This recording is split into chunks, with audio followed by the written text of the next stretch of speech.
Bonjour à tous messieurs, dames et bienvenue dans ce premier volet de Creepypasta. Vous m'avez demandé de vous en raconter une il y a quelques temps de ça, et surtout sur les lives. À l'époque je racontais des histoires quand je jouais à Minecraft et ça amusait les gens. Et vous m'avez dit raconte des Creepypasta, raconte des Creepypasta. Donc j'aime pas trop le thème Creepypasta, je préfère histoires qui font peur. Mais bref, voici la première. Éteignons les lumières. Pousse-toi Juliette s'il te plaît. Ok, on ne me voit plus du tout. Rallume Jean-Claude. Bon. Cette histoire s'est déroulée en Haute-Normandie il y a quelques temps de ça. C'est l'histoire d'un couple de personnes âgées, mais vraiment âgées, qui vivaient dans une grande demeure, à environ 3 étages. C'est même pas environ, elle avait 3 étages, avec des grands escaliers en colimaçon.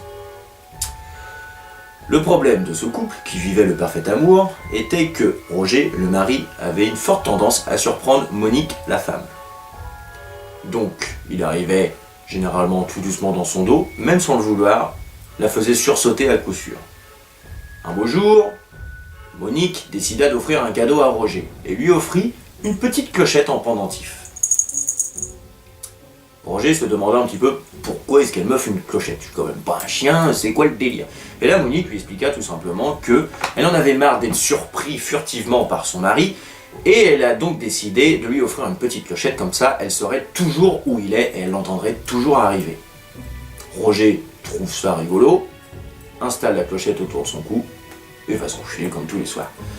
Quelques jours plus tard, un beau matin, Roger se réveille, il va vaquer à ses occupations, la journée passe, au milieu de l'après-midi, il va se doucher, il enlève la clochette et oublie de la remettre.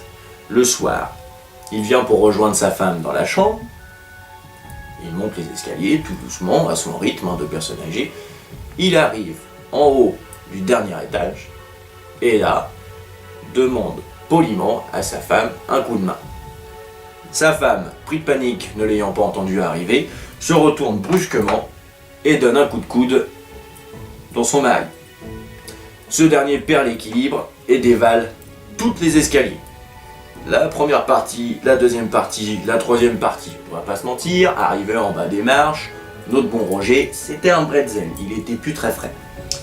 Monique s'empare alors de sa canne et descend les marches une par une. Autant dire que ça n'a pas été rapide.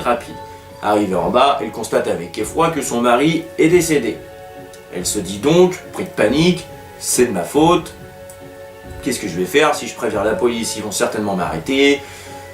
J'ai plus longtemps à vivre maintenant. Elle est vraiment paniquée et elle décide, un petit peu maladroitement certes, d'aller enfermer son mari dans le congélo de la cave. Donc elle le prend par les bras, elle tire de toutes ses forces, ça lui prend beaucoup d'énergie, beaucoup de temps, hein. Alors, vraiment une personne âgée. Hein. Elle arrive en haut des escaliers de la cave et la tête de son pauvre Roger tape sur chacune des marches. Elle arrive enfin jusqu'au congélo, elle prend un dernier courage, puise dans ses réserves d'énergie et le fait basculer à l'intérieur, lui dépose délicatement un dernier baiser sur le front, s'excuse et referme le congélo. Elle remonte et retourne vivre sa vie. C'est une famille sans... c'est un couple sans famille, hein. Ils vivent vraiment reclus et tout. Les jours passent, Monique est rongée par le remords forcément, et un soir, alors qu'elle va se coucher, elle est en train de lire un livre dans sa chambre, tout va bien, quand soudain, la lumière se coupe. Monique se demande ce qui se passe, la lumière se rallume, la lumière se recoupe, la lumière se rallume, la lumière se recoupe, la lumière se rallume. Et elle entend, au loin, un petit bruit de clochette. La lumière se recoupe une dernière fois et elle entend toujours le bruit de clochette qui se rapproche d'elle, qui se rapproche d'elle, qui se rapproche d'elle, quand soudain, la lumière se rallume.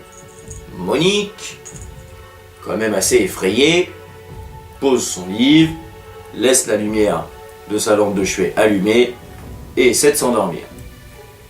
Les jours passent, tout va bien dans la maison. Un soir, alors qu'elle retourne encore une fois se coucher, elle entend. Alors là, Monique, elle commence quand même un petit peu à avoir peur. La lumière s'éteint, elle entend du bruit, la lumière ne revient pas, le bruit cesse, la lumière se rallume. Et ça arrive pendant quelques nuits, durant au moins 2 à 3 semaines. À la fin du mois, Monique avait conclu que c'était un problème d'électricité, que la maison était vieille, qu'elle entendait des bruits, peut-être même qu'elle perdait un peu la tête. Elle décida donc de dormir avec une lampe torche et sa canne toujours à portée de main. Un soir, elle dormait profondément quand elle fut réveillée par un gros bruit. Pris de panique, elle sorta directement du lit, s'empara de sa canne et resta debout dans la chambre. La lumière s'éteignait, la lumière se rallumait, la lumière s'éteignait, la lumière se rallumait. Le bruit de la clochette se faisait de plus en plus fort, le bruit de la clochette se faisait de plus en plus fort, ainsi que le tapement. Le tapement semblait être un bruit qui montait vers elle dans l'escalier. Monique en eut marre de tous ces bruits. Elle décida de prendre sa lampe torche et de se promener dans la maison pour voir s'il n'y avait pas de voleurs, pour voir si quelqu'un ne lui jouait pas un tour, ou tout simplement pour vérifier si son hypothèse était bonne et que c'était bien dû à un problème d'électricité et du fait que la maison était vieille. Donc Monique, avec sa canne et sa lampe torche, 95 ans, partit dans la grande maison en exploration. Plus elle avançait dans les pièces, plus les phénomènes étranges se manifestaient. Des objets volaient, la clochette, elle l'entendait de plus en plus, le tapement aussi. Monique commençait vraiment à être effrayée.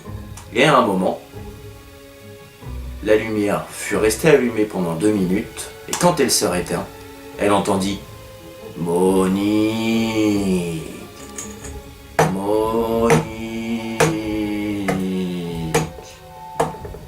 Monique ». Alors là, la lumière continuait de disjoncter, elle continuait d'entendre des bruits de pas, elle continuait d'entendre Monique, ainsi que le bruit de la clochette. Et, au bout d'un moment, elle comprit que le bruit venait de la cave. Donc Monique prit son courage à 2 mains et décida d'aller voir ce qu'il s'y passait. Elle ouvrit la porte de la cave. C'est une vieille porte très lourde. Tenta d'allumer la lumière, mais la lumière ne fonctionnait plus. Elle s'éclaira donc avec sa petite lampe torche. Et, une fois la lampe torche allumée, elle descendit les escaliers.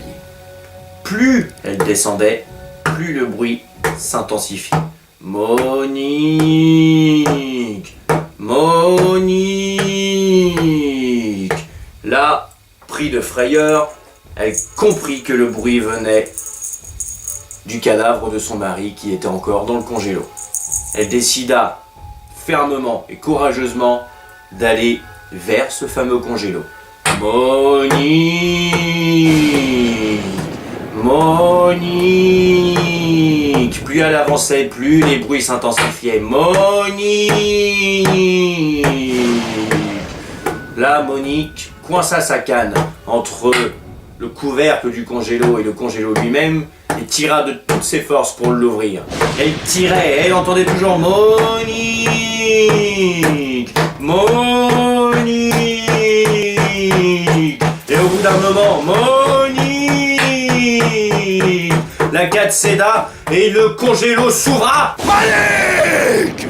C'était mon bon Roger qui s'est levé d'un bond du congélo, qui empoigna sa petite Monique et qui lui dit « Dis, la prochaine fois que tu me mets dans le congélo, tu me feras plaisir de penser à l'allumer, connasse !»